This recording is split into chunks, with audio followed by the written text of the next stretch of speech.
guys, Fraser here. So here you have a back and leg day. This was on Saturday. These are some of my sumo deadlifts working up to a heavier weight. I think this is 315. I don't really count reps per se, I just go for a feel. I don't usually do a lot of too many reps on the lighter weight. This is obviously what I would constitute a lighter weight. And I focus more on the heavier stuff. But you can see there I'm really squeezing my glutes at the top, like really focusing on activating the posterior chain, so my hamstrings, my glutes. I'm really getting a hard squeeze at the top, and I'm almost pausing at the top and really locking the quads out just to really feel everything, really get the nervous system firing so I pull clean. My hips aren't shooting up too early, and I'm not pulling through my back too hard. So that was that first set at 315, and I supersetted this with some lying barbell hip thrusters to really sort of exhaust the glutes and the hamstrings, because on a day like today I'm just trying to expend as many calories as possible. I'm trying to do as many big compound movements as possible. I often superset compound movements. So here you've got me hip thrusting 315 for I think it was about 10 to 12 reps per set. You can see I get a good hard hold at the top, really hard where the glutes are maximally firing. So when you go back into your deadlifts, you're going to be a bit more exhausted because you're already working those glutes and the hamstrings on that secondary exercise. But it's really good for building the posterior chain strength, building up your glutes and your hamstrings. So I superset with that.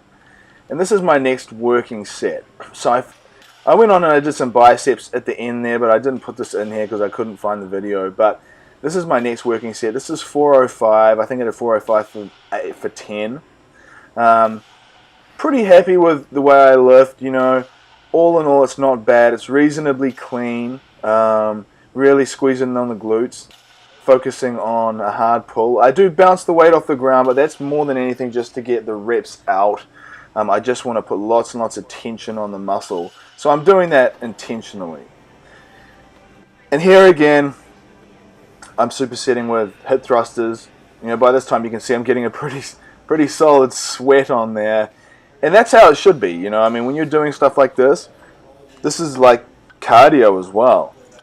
You really get a good sweat on, you burn a ton of fat, really create a reason for your body to grow.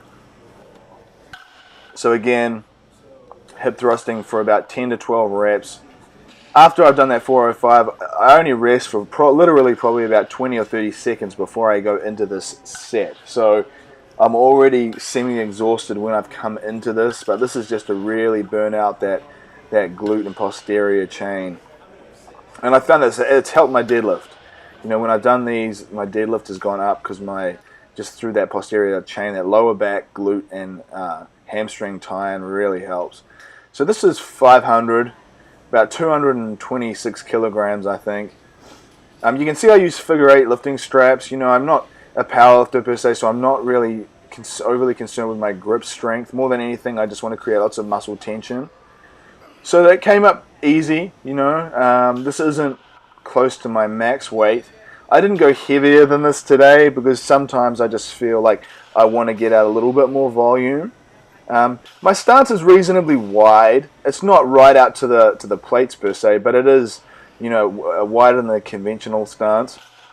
And you can see at the top end for the last few reps, I'm really holding it and squeezing it, and that's just to really max out that contraction, really squeeze hard.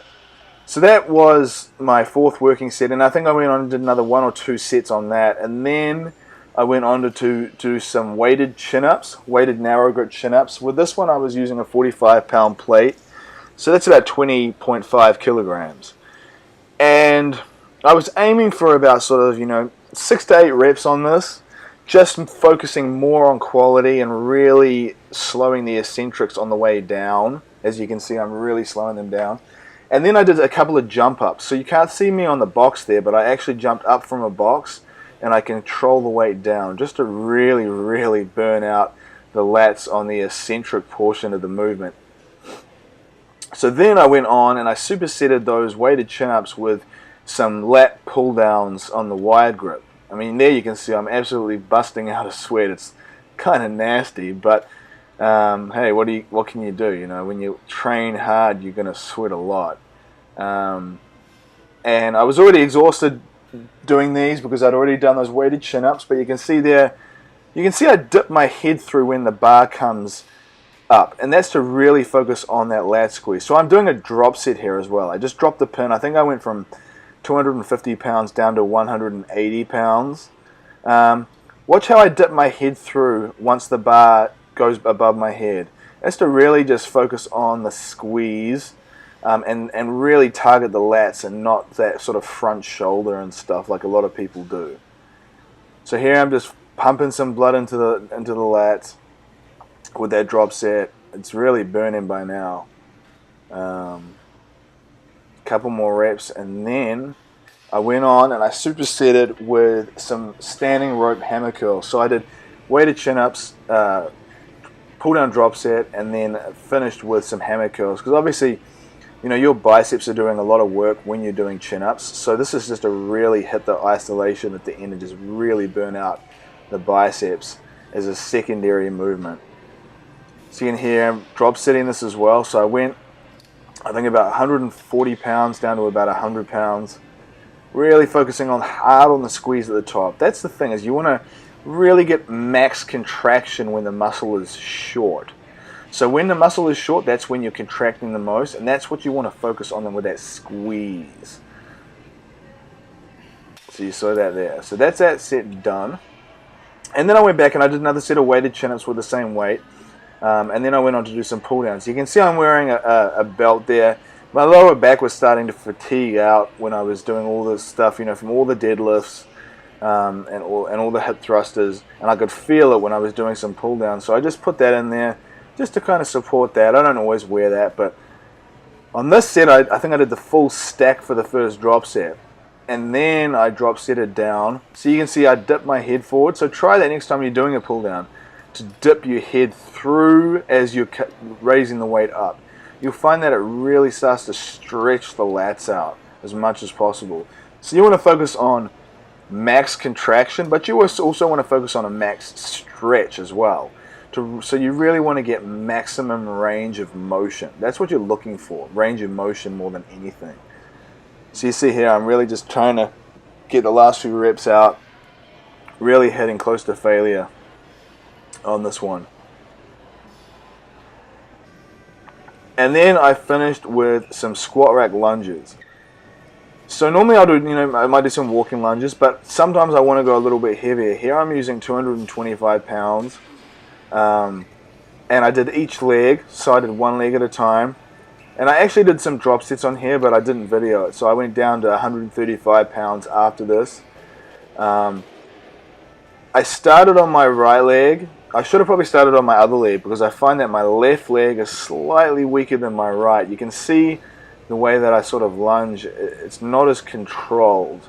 But you get a really good quad pump from this. So if you're looking to build up your quads and just really build up that front chain, these are a really good one to do that. So that was essentially it, guys, for my workout. There was some other secondary stuff that I did in there, but I'll film that in future videos more. I was by myself today, so I didn't get a chance to do all that.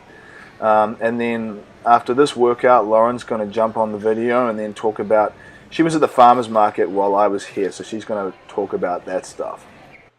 Hey, what's up, Plain Strong Nation? It is a beautiful Saturday morning here, and I just want to fill you guys in on what we're doing and then what I am specifically doing this morning.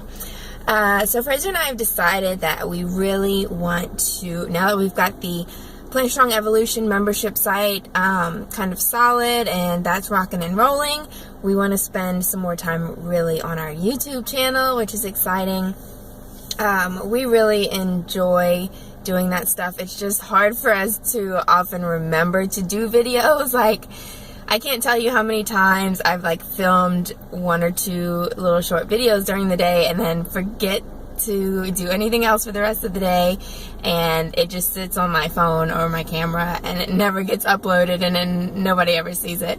So we are making a real effort this time to actually use the videos that we film, because I know you guys are enjoying the ones that we post in the Facebook group and you want to see more of that. So that's what we're going to start doing. We're going to do lots of vlogs throughout the day so that you guys can just see what, you know, what our habits are, what our routines are, what we do as far as eating, the gym, just lifestyle stuff. So it's going to be a lot of fun. I'm excited about that. And that's what I'm doing out here this morning. So it's Saturday morning, and where we live in Covington, well, we don't actually live in Covington, but close by. And Covington has a little farmer's market every Saturday morning. So we often will come out here and get some fruits and veggies and just whatever we can find that's fresh and seasonal and from our local farmers. It's always good to support the local farmers, and of course you can get the freshest stuff and, you know, organic things that you know where it comes from. So in my mind, farmers market is always the best place to shop, unless you can shop in your own backyard garden, which we don't have that going yet. But it's in, I wouldn't say it's in the works. It's on the drawing board to happen eventually. So anyway, I'm out here at the market. I'm just kind of sitting in the car to do a video for you guys, because it's just opening. They start at 8, and everybody's still, some people get out here and set up even earlier, because lots of people come out at like 7:30, and just get like the vegetables that they know from one little vendor that they get all the time. But some of the tables are still setting up. So it gives me a chance to talk to you guys. And then I'm going to go in, and I'm actually going here, not just to film a vlog for you guys, but to do a separate video on some seasonal foods. So probably you guys will see the blog before you see this video. There'll be a blog posted about, we're just in June. Is today I don't think we're in the 1st of June yet, but it'll be coming up in the next day or two. So I did a blog post just talking about all of the foods that are in season for June. So what to look for. Anytime you can buy the freshest stuff, that's going to be the best quality. It's going to have the most vitamins and minerals, and it's going to get, you're going to be able to get the cheapest stuff because it's in season, it's abundant, and so you'll save some money that way too. So that's it. I'm going to take you guys into the market with me for a little bit.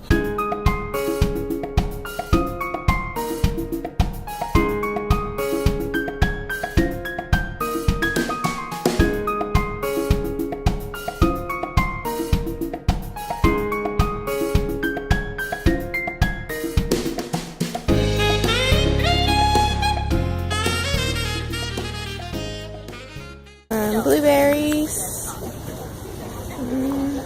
I think I might go get some blueberries. See what else we got.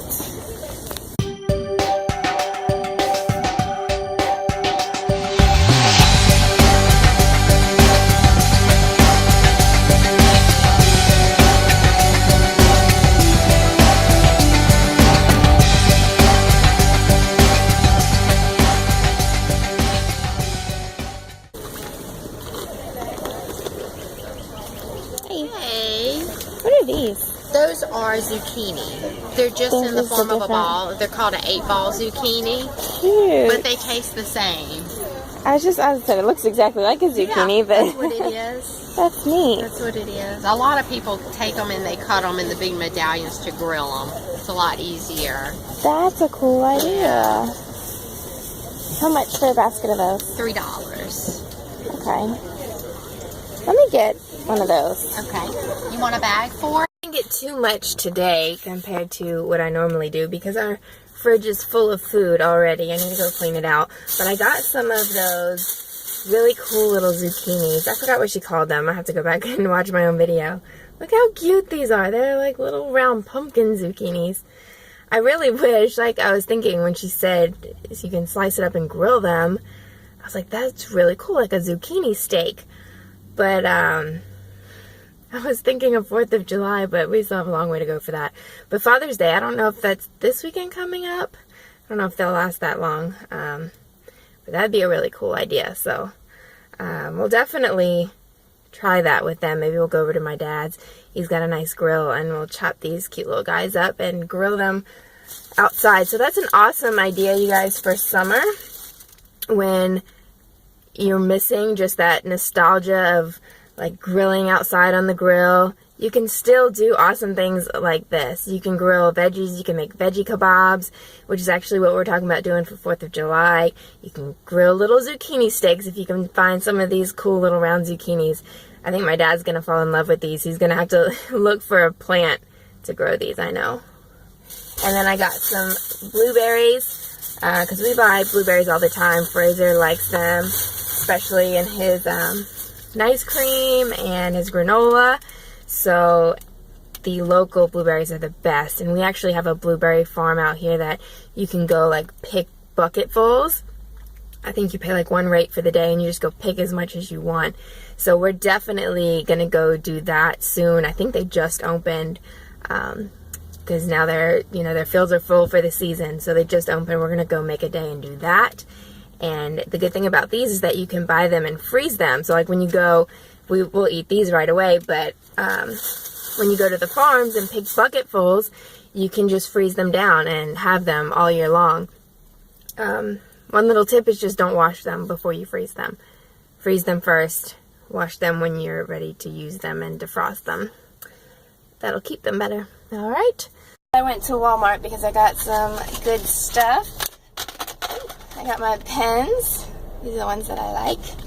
And I found this little notebook, which I got, even though I didn't really need it at the moment, but it's the perfect size to fit that cute little cover that I bought yesterday. I showed you guys at Target.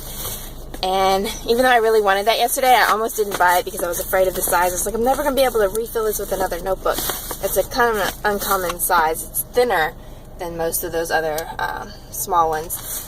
And I got like 3 other notebooks. Check out these awesome lines. And another binder, because I bought some tab dividers yesterday that were cute, and now I need a new binder to organize. So, got that. Oh, it's warming up now. It's hot in here. So, it's about 9:30 now, so I'll be able to go pick up Fraser. Okay, so I don't know if you guys have this problem or not, but I have to be really careful and more aware nowadays.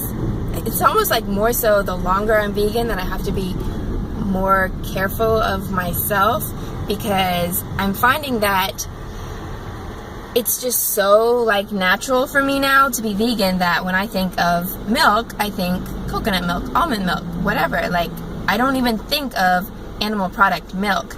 So I'm finding it like having to like double check myself, because if I see something that says like milk, I just assume milk. Like, I drink coconut milk, almond milk. That is my first thought now, not cow's milk. And so I have to be extra careful, because sometimes I forget that the rest of the world isn't vegan, and milk, what they're referring to milk, is not my milk. So I don't know, it's kind of a funny, odd problem to have, because when you first start out being a vegan, it's like you're checking everything, and it's like those words just pop out to you. But now it's like I'm starting to think of everything in my perspective, in my terms, and it's like I forget that that's not what they're talking about, that's not what they're referring to. So yeah, do you guys have that problem, or am I the only one? I don't know. I told them that I'm going to be trying my best to actually do videos all throughout the day, and not just one and then forget to finish. We have some oranges here. I snack on oranges during the middle of the day. It helps get rid of the sweet tooth. Coconut water, romaine lettuce. See, I write little lists on my notes section. So I go into my notes section, and I take a screenshot of my note, and then I just pull it up on my phone, and that way I have a little list there. I don't have to have paper and all that type of stuff. Yeah, I use an app, I don't know what it's called, where you can make it as a grocery list, so it's actually like you can check it off as you go throughout the store. That way you don't have to bring a pen and paper list.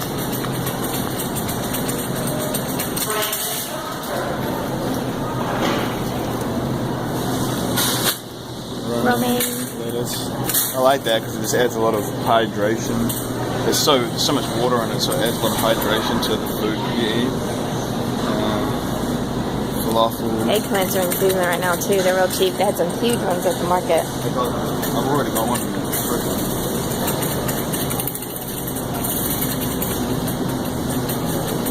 So I get these falafels. They're good. They're nice and easy and don't have any animal products in them. Yeah, the falafels are vegan. The process The in it. veggie patch in general is not all vegan. The processed in. See, it says may contain traces of eggs and soy, but that's just because it's in the same processing plant, same processing factory as some of these animal products. If you look at some of these other things though, they have, I know some of them have egg in it as well. See, it contains egg. See, the other one says may contain traces. This one says contains egg. So that one is vegetarian, which you don't want. Is the meatless burgers, is that new? I don't know, check it out.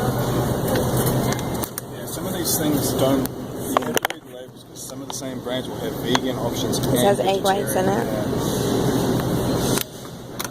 Yeah, but vegetarian.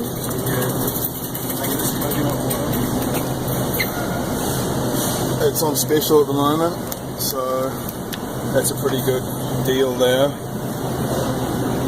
That I use that during my workouts and with my granola. So I'm going to get some rice bread. I've been using this a little bit now as a substitute for normal wheat bread, just seeing how I feel changing the different foods I'm eating.